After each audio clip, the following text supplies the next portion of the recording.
Hi friends, ಎಲ್ಲರಿಗೂ ನಮಸ್ಕಾರ. ಉದ್ಯೋಗ ಮಾಹಿತಿ ಯೂಟ್ಯೂಬ್ ಚಾನಲ್ಗೆ ತಮಗೆಲ್ಲರಿಗೂ ಆತ್ಮೀಯ ಸ್ವಾಗತ. ಕರ್ನಾಟಕ ರಾಜ್ಯ ಪೊಲೀಸ್ ಇಲಾಖೆಯಲ್ಲಿ ಖಾಲಿ ಇರುವ ಪೊಲೀಸ್ ಕಾನ್ಸ್ಟೇಬಲ್ ಹುದ್ದೆಗಳ ನೇಮಕಾತಿಗಾಗಿ ಅಧಿಸೂಚನೆ ಹೊರಡಿಸಿರುವಂಥದ್ದು. ಅಧಿಸೂಚನೆಯ ಸಂಪೂರ್ಣ ಮಾಹಿತಿ ಈ ವಿಡಿಯೋದೊಳಗಿರ್ತದೆ, ಹಾಗಾಗಿ ವಿಡಿಯೋ ಸ್ಕಿಪ್ ಮಾಡಾರ್ದಂಗೆ ಕೊನೆ ತನಕ ನೋಡ್ರಿ. ಇದು ನೋಟಿಫಿಕೇಶನ್ ಏನದಲ್ರಿ, non H K reason notification. Okay ರೀ, ಮೊದಲು ನಾನ್ ಎಚ್ ಕೆ ರೀಸನ್ ಖಾಲಿ ಇರುವಂಥ ಹುದ್ದೆಗಳ ವಿವರದ ಕುರಿತು ನೋಡೋಣ ಸ್ನೇಹಿತರೆ. KSRP ಪೊಲೀಸ್ ಕಾನ್ಸ್ಟೇಬಲ್ ಹುದ್ದೆಗಳ ಖಾಲಿ ಇರುವಂಥದ್ದು. ನಾನ್ ಎಚ್ ಕೆ ರೀಸನ್ಕ KSRP ಪೊಲೀಸ್ ಕಾನ್ಸ್ಟೇಬಲ್ ಹುದ್ದೆಗಳ ಖಾಲಿ ಇರುವಂಥದ್ದು. 1382 ಹುದ್ದೆಗಳು ಪುರುಷ ಅಭ್ಯರ್ಥಿಗಳಿಗೆ, 73 ಹುದ್ದೆಗಳು ಮಹಿಳಾ ಅಭ್ಯರ್ಥಿಗಳಿಗೆ ಮೀಸಲಿರುವಂಥದ್ದು. ಒಟ್ಟಾರೆಯಾಗಿ 1455 ಪೊಲೀಸ್ ಕಾನ್ಸ್ಟೇಬಲ್ ಹುದ್ದೆಗಳ ಖಾಲಿ ಇರುವಂಥದ್ದು. HK ಅಥವಾ ಕಲ್ಯಾಣ ಕರ್ನಾಟಕದ ರೀಸನ್ ಖಾಲಿ ಇರುವಂತಹ ಹುದ್ದೆಗಳ ವಿವರದ ಬಗ್ಗೆ ನೋಡೋದಾದ್ರೆ, KSRP ವಿಶೇಷ ಮೀಸಲು ಪೊಲೀಸ್ ಕಾನ್ಸ್ಟೇಬಲ್ ಹುದ್ದೆಗಳೇನದಾವಲ್ರಿ, 284 ಪುರುಷ ಅಭ್ಯರ್ಥಿಗಳಿಗೆ, 50 ಮಹಿಳಾ ಅಭ್ಯರ್ಥಿಗಳಿಗೆ, ಒಟ್ಟು 334 ಹುದ್ದೆಗಳ ಈ KSRP ಹುದ್ದೆಗಳ ಮೀಸಲಿರುವಂಥದ್ದು. ಇನ್ನು KSISF ಪೊಲೀಸ್ ಕಾನ್ಸ್ಟೇಬಲ್ ಏನದಾವಲ್ರಿ, 274 ಪುರುಷ ಅಭ್ಯರ್ಥಿಗಳಿಗೆ, 90 ಮಹಿಳಾ ಅಭ್ಯರ್ಥಿಗಳಿಗೆ ಮೀಸಲಿರುವಂಥದ್ದು. 364 ಹುದ್ದೆಗಳು ಖಾಲಿ ಇರುವಂಥದ್ದು ಸ್ನೇಹಿತರೆ. ಇನ್ನು ಮೀಸಲು ಪೊಲೀಸ್ ಕಾನ್ಸ್ಟೇಬಲ್ ಅಲ್ಲಿಯೇ ಭಾರತೀಯ ಮೀಸಲು ಪಡೆಗೆ ಸಂಬಂಧಿಸಿದಂತ ವಿಶೇಷ ಮೀಸಲು ಪೊಲೀಸ್ ಕಾನ್ಸ್ಟೇಬಲ್ ಪುರುಷ ಅಭ್ಯರ್ಥಿಗಳಿಗೆ ಮಾತ್ರ 161 ಹುದ್ದೆಗಳು ಮೀಸಲಿರುವಂಥದ್ದು. ಈ ಹುದ್ದೆಗಳಿಗೆ ಮಹಿಳಾ ಅಭ್ಯರ್ಥಿಗಳ ಅರ್ಜಿ ಸಲ್ಲಿಸುವಂತಿಲ್ಲ ಸ್ನೇಹಿತರೆ.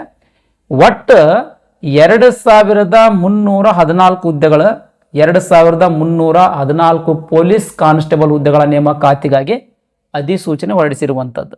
HK ಅಥವಾ ಕಲ್ಯಾಣ ಕರ್ನಾಟಕ ಮತ್ತು ನಾನ್ ಕಲ್ಯಾಣ ಕರ್ನಾಟಕ ಅಥವಾ ನಾನ್ HK ರೀಸನ್, ಎರಡೂ ರೀಸನ್ ಹುದ್ದೆಗಳು ಸೇರಿಸಿದ್ರೆ ಇಷ್ಟು ಹುದ್ದೆಗಳು ಖಾಲಿ ಅದಾವೆ. 2314 ಪೊಲೀಸ್ ಕಾನ್ಸ್ಟೇಬಲ್ ಹುದ್ದೆಗಳ ಖಾಲಿ ಇರುವಂಥದ್ದು ಸ್ನೇಹಿತರೆ.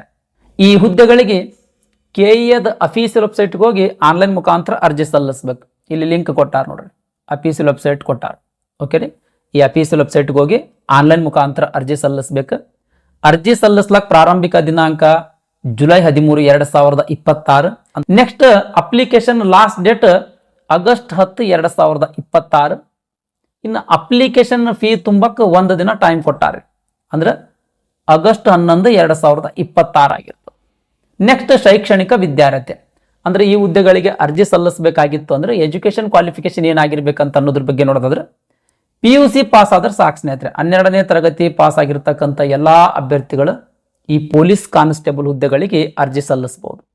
ಅದೇ ರೀತಿ PUCಗೆ ಇಕ್ವಿಲೆಂಟ್ ಆಗಿರ್ತಕ್ಕಂಥ, ಅಂದ್ರೆ PUCಗೆ ಸಮನಾಗಿರ್ತಕ್ಕಂಥ ಅಸ್ತಮಾನ ವಿದ್ಯಾರ್ಹತೆ ಮುಗಿಸಿದವರು ಕೂಡ ಈ ಹುದ್ದೆಗಳಿಗೆ ಅರ್ಜಿ ಸಲ್ಲಿಸಬಹುದು ಸ್ನೇಹಿತರೆ. ಅಂದ್ರೆ PUCಗೆ ಇಕ್ವಿಲೆಂಟ್ ಆಗಿರ್ತಕ್ಕಂಥ ಎಜುಕೇಶನ್ ಕ್ವಾಲಿಫಿಕೇಶನ್ಗಳು ಯಾವ್ಯಾವು ಅಂತ ಅನ್ನೋದ್ರ ಬಗ್ಗೆ ನೋಡೋದಾದ್ರೆ, ಮೊದಲನೇದು CBSE ಅಥವಾ ISC ಬೋರ್ಡಿನಿಂದ 12ನೇ ತರಗತಿ ಪಾಸ್ ಆಗಿರ್ತಕ್ಕಂಥವ್ರು. ಆಮೇಲೆ ಎರಡನೇದು ಇತರೆ ರಾಜ್ಯ ಸರ್ಕಾರದ ಪರೀಕ್ಷಾ ಮಂಡಳಿಗಳಿಂದ ನಡೆಸುವಂತ 12ನೇ ತರಗತಿ ಪರೀಕ್ಷೆ ಆಗಿರಬಹುದು. ಮೂರನೇದು NIOS ವತಿಯಿಂದ, ಅಂದ್ರೆ national institute of open schooling ವತಿಯಿಂದ ನಡೆಸುವಂತ ಉನ್ನತ ಪ್ರೌಢ ಶಿಕ್ಷಣ ಆಗಿರ್ಬೋದು, ಅಥವಾ HSC ಅಂತಾನೂ ಕೂಡ ಕರೀತಾರೆ, ಹೈಯರ್ ಸೆಕೆಂಡರಿ ಸ್ಕೂಲಿಂಗ್ ಅಂತ. ಇದು ಎಜುಕೇಶನ್ ಕ್ವಾಲಿಫಿಕೇಶನ್ ಆಗಿರಬಹುದು. ನಾಲ್ಕನೇದು 2 ವರ್ಷದ ITI ಕೋರ್ಸ್. ಕೇವಲ ITI ಕೋರ್ಸ್ ಪಾಸ್ ಮಾಡಿದ್ರೆ ಮಾತ್ರ ಇದು PUCಗೆ ಇಕ್ವಿಲೆಂಟ್ ಆಗಿರ್ತಕ್ಕಂಥ ಎಜುಕೇಶನ್ ಕ್ವಾಲಿಫಿಕೇಶನ್ ಆಗಂಗಿಲ್ರಿ. ಇದ್ರ ಜೊತೆಗೆ NIOS ಆಗಿರ್ಬೋದು ಅಥವಾ ಕರ್ನಾಟಕ ಪದವಿ ಪೂರ್ವ ಶಿಕ್ಷಣ ಮಂಡಳಿ ಆಗಿರ್ಬೋದು, ಇವು 2 ಬೋರ್ಡ್ಗಳಲ್ಲಿ ಯಾವ್ದಾದ್ರು ಒಂದು ಬೋರ್ಡಿನಿಂದ ಒಂದು ಲ್ಯಾಂಗ್ವೇಜ್ ಮತ್ತು ಒಂದು ಸಬ್ಜೆಕ್ಟ್ ಪಾಸ್ ಮಾಡಿರ್ಬೇಕು. ಅಂದ್ರೆ ITI ಕೋರ್ಸ್ ಏನದಲ್ರಿ PUCಗೆ ಇಕ್ವಿಲೆಂಟ್ ಆಗಿರ್ತಕ್ಕಂಥ ಕೋರ್ಸ್ ಅಂತ ಕನ್ಸಿಡರ್ ಮಾಡ್ಲಾಗ್ತದೆ. ಓಕೆ ರೀ. ನೆಕ್ಸ್ಟ್ 5ನೇದು JOC, ಇದೊಂದು ಪ್ರೊಫೆಷನಲ್ ವೃತ್ತಿ ಶಿಕ್ಷಣ ಕೋರ್ಸ್ ಸ್ನೇಹಿತರೆ, JOC ಕೋರ್ಸ್ ಆಗಿರಬಹುದು. 6ನೇದು 3 ವರ್ಷಗಳದ ಡಿಪ್ಲೊಮಾ, 3 ವರ್ಷಗಳ ಡಿಪ್ಲೊಮಾ ಕೋರ್ಸ್. ಇವು 6 ಏನದಾವಲ್ರಿ ಎಜುಕೇಶನ್ ಕ್ವಾಲಿಫಿಕೇಶನ್, ಇವು PUCಗೆ ಇಕ್ವಿಲೆಂಟ್ ಆಗಿರ್ತಕ್ಕಂಥ ಎಜುಕೇಶನ್ ಕ್ವಾಲಿಫಿಕೇಶನ್. ಈ 6 ಎಜುಕೇಶನ್ ಕ್ವಾಲಿಫಿಕೇಶನ್ದೊಳಗೆ ಯಾವುದಾದ್ರೂ ಒಂದು ಎಜುಕೇಶನ್ ಕ್ವಾಲಿಫಿಕೇಶನ್ ನೀವು ಮುಗಿಸಿದ್ರಿ ಅಂತಂದ್ರೆ ಈ ಪೊಲೀಸ್ ಕಾನ್ಸ್ಟೇಬಲ್ ಹುದ್ದೆಗಳಿಗೆ ಅರ್ಜಿ ಸಲ್ಲಿಸಬಹುದು. ನೆಕ್ಸ್ಟ್ ಅಪ್ಲಿಕೇಶನ್ ಲಾಸ್ಟ್ ಡೇಟ್ ಒಳಗಾಗಿ ನಿಮ್ದು ಎಜುಕೇಶನ್ ಕ್ವಾಲಿಫಿಕೇಶನ್ ಕಂಪ್ಲೀಟ್ ಆಗಿರ್ಬೇಕ್ರಿ. ಅಂದ್ರೆ ನಿಮ್ಮ ಕಡೆ ಮಾರ್ಕ್ಸ್ ಕಾರ್ಡ್ ಇರಬೇಕು. ಇನ್ನು ಎಕ್ಸಾಮ್ ಬರೆದು ರಿಸಲ್ಟಿಗೆ ವೇಟ್ ಮಾಡ್ತಾ ಇದ್ದೀರಿ ಅಂತ ತಿಳ್ಕೊಳ್ರಿ. ಅಂಥವ್ರು ಈ ಹುದ್ದೆಗಳಿಗೆ ಅರ್ಜಿ ಸಲ್ಲಿಸ್ಲಾಕ ಎಲಿಜಿಬಲ್ ಇರಂಗಿಲ್ಲ. ನೆಕ್ಸ್ಟ್, ಈ ಹುದ್ದೆಗಳಿಗೆ ಕಡ್ಡಾಯ ಕನ್ನಡ ಭಾಷಾ ಪರೀಕ್ಷೆ, ಆಮೇಲೆ ಸ್ಪರ್ಧಾತ್ಮಕ ಪರೀಕ್ಷೆ, ದೇಹದಾಢ್ಯತೆ ಪರೀಕ್ಷೆ, ಡಾಕ್ಯುಮೆಂಟ್ ವೆರಿಫಿಕೇಶನ್, ಮೆಡಿಕಲ್ ಎಕ್ಸಾಮಿನೇಷನ್ನ ಆಧಾರದ ಮೇಲೆ ನೇಮಕಾತಿ ಮಾಡ್ಕೊಳ್ತಾರೆ. ಫಸ್ಟ್ ನಾವು ಕಡ್ಡಾಯ ಕನ್ನಡ ಭಾಷಾ ಪರೀಕ್ಷೆ ಬಗ್ಗೆ ನೋಡೋಣ ಸ್ನೇಹಿತರೆ. ಕಡ್ಡಾಯ ಕನ್ನಡ ಭಾಷಾ ಪರೀಕ್ಷೆ ಕಡ್ಡಾಯವಾಗಿ ಪಾಸ್ ಮಾಡಲೇಬೇಕು ಸ್ನೇಹಿತರೆ. ಆ ಎಕ್ಸಾಮ್ ಪಾಸ್ ಮಾಡಿದ್ರೆ ಮಾತ್ರ ಸ್ಪರ್ಧಾತ್ಮಕ ಪರೀಕ್ಷೆಗೆ ನಿಮಗೆ ಎಲಿಜಿಬಲ್ ಮಾಡ್ತಾರೆ, ಇಲ್ಲಂತಂದ್ರೆ ಎಲಿಜಿಬಲ್ ಮಾಡಂಗಿಲ್ಲ. ಕಡ್ಡಾಯ ಕನ್ನಡ ಭಾಷಾ ಪರೀಕ್ಷೆ ಎಲ್ಲರೂ ಬರೆಯುವಂತ ಅವಶ್ಯಕತೆ ಇಲ್ಲ ಸ್ನೇಹಿತರೆ. ಯಾರ್ಯಾರು ಈ ಕಡ್ಡಾಯ ಕನ್ನಡ ಭಾಷಾ ಪರೀಕ್ಷೆ ಬರೆಯುವಂತ ಅವಶ್ಯಕತೆ ಇಲ್ಲ ಅಂತಂದ್ರ SSLC ಒಳಗಾಗಿರ್ಬೋದು ಅಥವಾ ಉನ್ನತ ಮಟ್ಟದ ಶಿಕ್ಷಣ ಆಗಿರ್ಬೋದು, ಅಂದ್ರೆ ಅವ್ರದ್ದು ಎಜುಕೇಶನ್ ಕ್ವಾಲಿಫಿಕೇಶನ್ದೊಳಗ ಕನ್ನಡ ಭಾಷೆ ಏನದಲ್ರಿ ಪ್ರಥಮ ಅಥವಾ ದ್ವಿತೀಯ ಭಾಷೆಯಾಗಿ ಓದಿರ್ಬೇಕು. ಫಸ್ಟ್ ಅಥವಾ ಸೆಕೆಂಡ್ ಲ್ಯಾಂಗ್ವೇಜ್ ಆಗಿ ಓದಿರ್ಬೇಕು. ಆ ರೀತಿ ಫಸ್ಟ್ ಅಥವಾ ಸೆಕೆಂಡ್ ಲ್ಯಾಂಗ್ವೇಜ್ ಆಗಿ ಓದಿದ್ರಿ ಅಂತಂದ್ರೆ ಕಡ್ಡಾಯ ಕನ್ನಡ ಭಾಷಾ ಪರೀಕ್ಷೆ ಬರೆಯುವಂತ ಅವಶ್ಯಕತೆ ಇಲ್ಲ. ನೆಕ್ಸ್ಟ್, ಎರಡನೇದ್ದು ಕನ್ನಡ ಮೀಡಿಯಂದೊಳಗಡೆನೆ ಓದಿದ್ರಿ ಅಂತ ತಿಳ್ಕೊಡ್ರಿ, ಕಡ್ಡಾಯ ಕನ್ನಡ ಭಾಷಾ ಪರೀಕ್ಷೆ ಬರೆಯುವಂತ ಅವಶ್ಯಕತೆ ಇಲ್ಲ. ನೆಕ್ಸ್ಟ್, ಮೂರನೇದು ಆಯೋಗಗಳು ಅಂದ್ರೆ KPSC ಆಗಿರ್ಬೋದು, KE ಆಗಿರ್ಬೋದು, ಈ ರೀತಿ ಎಕ್ಸಾಮಿನೇಷನ್ ಅಥಾರಿಟಿಗಳು ಏನಿರ್ತಾವಲ್ರಿ, ಇವುಗಳು ನಡೆಸುವಂತ ಕಡ್ಡಾಯ ಕನ್ನಡ ಭಾಷಾ ಪರೀಕ್ಷೆ ಒಳಗೆ ಪಾಸ್ ಆಗಿದ್ರಿ ಅಂತ ತಿಳ್ಕೊಳ್ರಿ, ಆಗ್ಲೂ ನೀವು ಕಡ್ಡಾಯ ಕನ್ನಡ ಭಾಷಾ ಪರೀಕ್ಷೆ ಬರೆಯುವಂತ ಅವಶ್ಯಕತೆ ಇಲ್ಲ. ಓಕೆ ರೀ.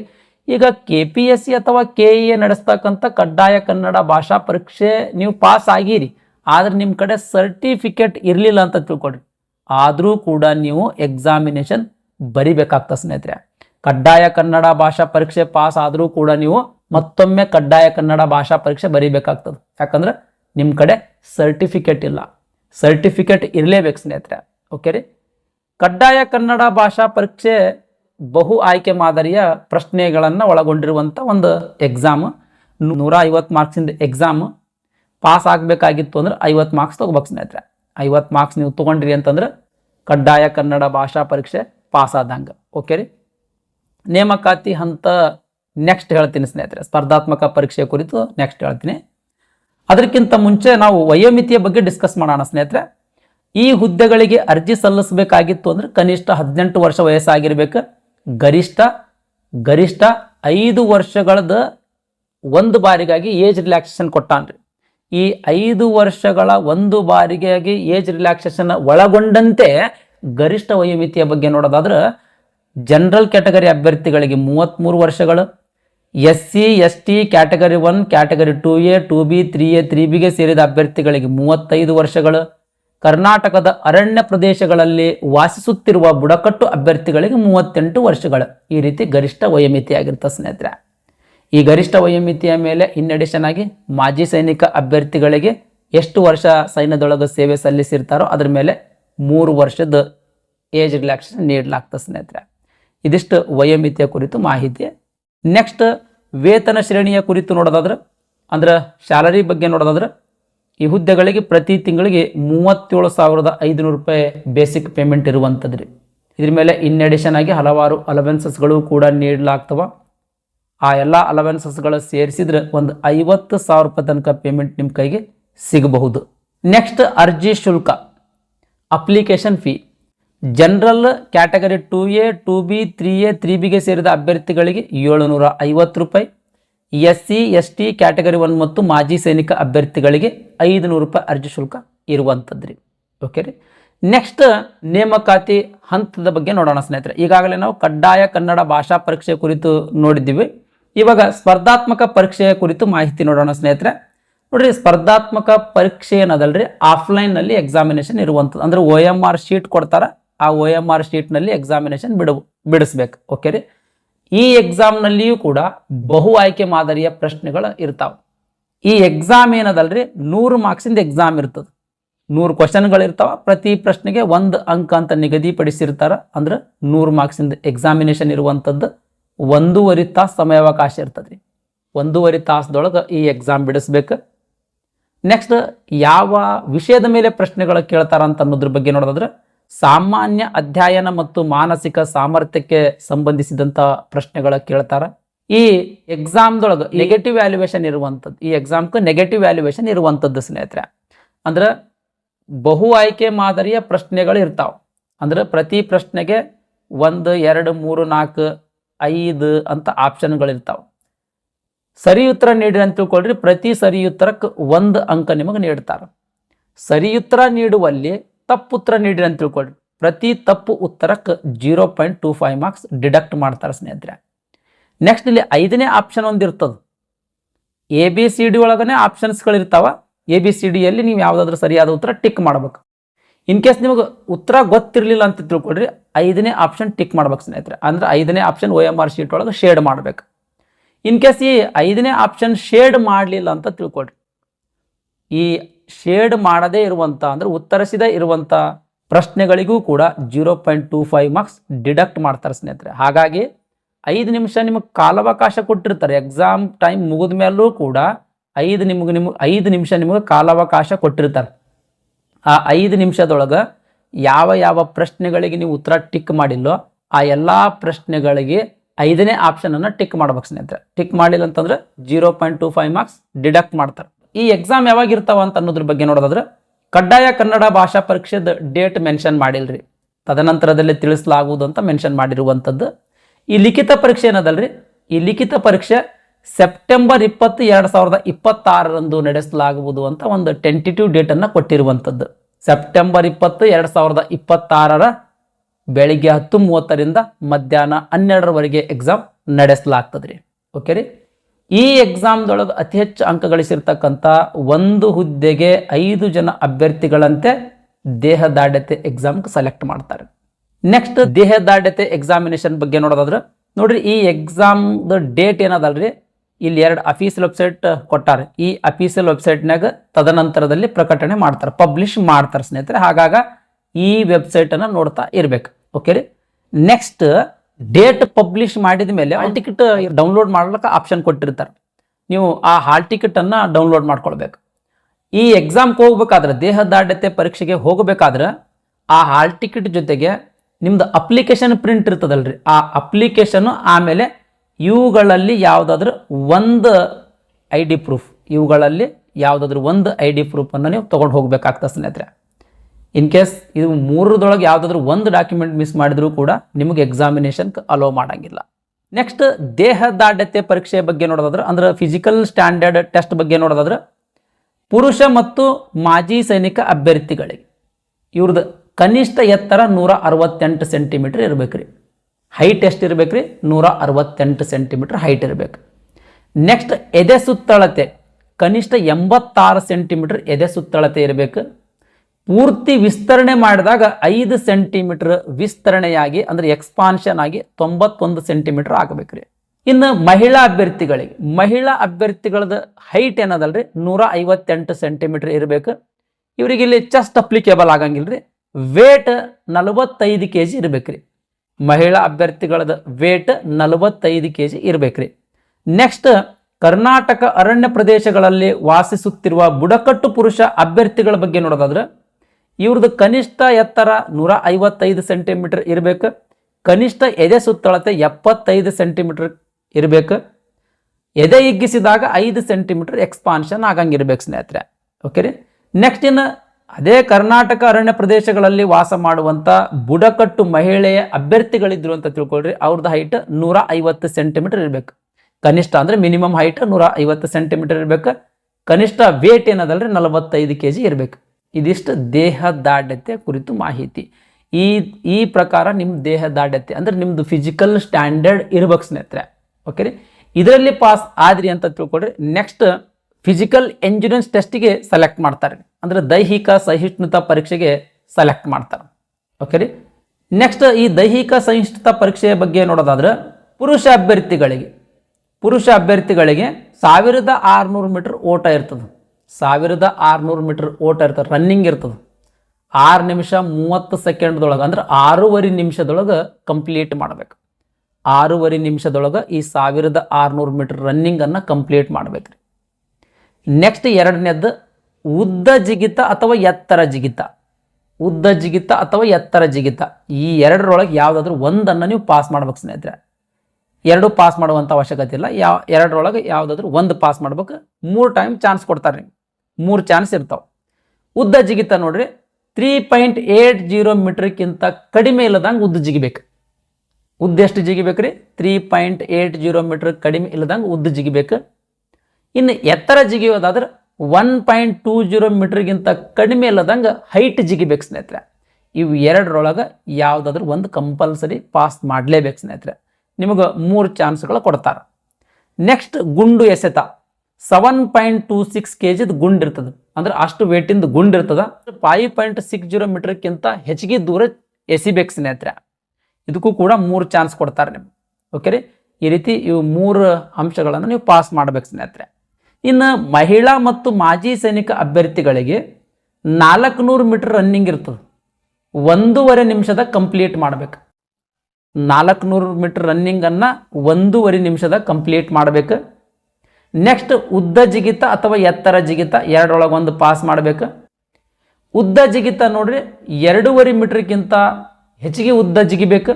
ಎತ್ತರ ಜಿಗಿತ 0.90ಕ್ಕಿಂತ ಹೆಚ್ಚಿಗೆ ಹೈಟನ್ನು ಜಿಗಿಬೇಕು ಸ್ನೇಹಿತರೆ. ಇವೆರಡರೊಳಗೆ ಯಾವುದಾದ್ರೂ ಒಂದು ಪಾಸ್ ಮಾಡಬೇಕು. ನೆಕ್ಸ್ಟ್ ಗುಂಡು ಎಸೆತ 4 kg ವೇಟಿಂದ ಗುಂಡು ಇರ್ತದೆ.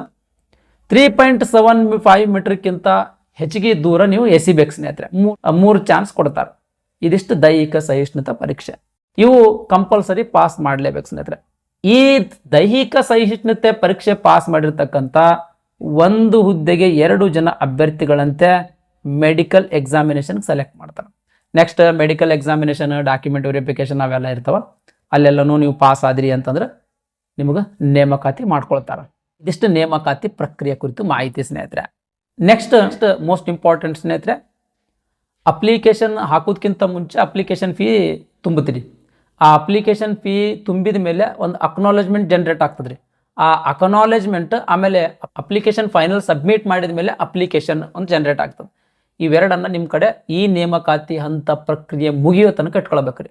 ಅಪ್ಲಿಕೇಶನ್ ಪ್ರಿಂಟ್ ಆಮೇಲೆ ಫೀಸ್ ತುಂಬಿರ್ತಕ್ಕಂಥದ್ದು ರಿಸಿಟ್, ಇವೆರಡನ್ನು ನೇಮಕಾತಿ ಪ್ರಕ್ರಿಯೆ ಮುಗಿಯೋ ತನಕ ನಿಮ್ಮ ಕಡೆ ಇಟ್ಕೊಳ್ಬೇಕು ಸ್ನೇಹಿತರೆ. ಓಕೆ ರೀ.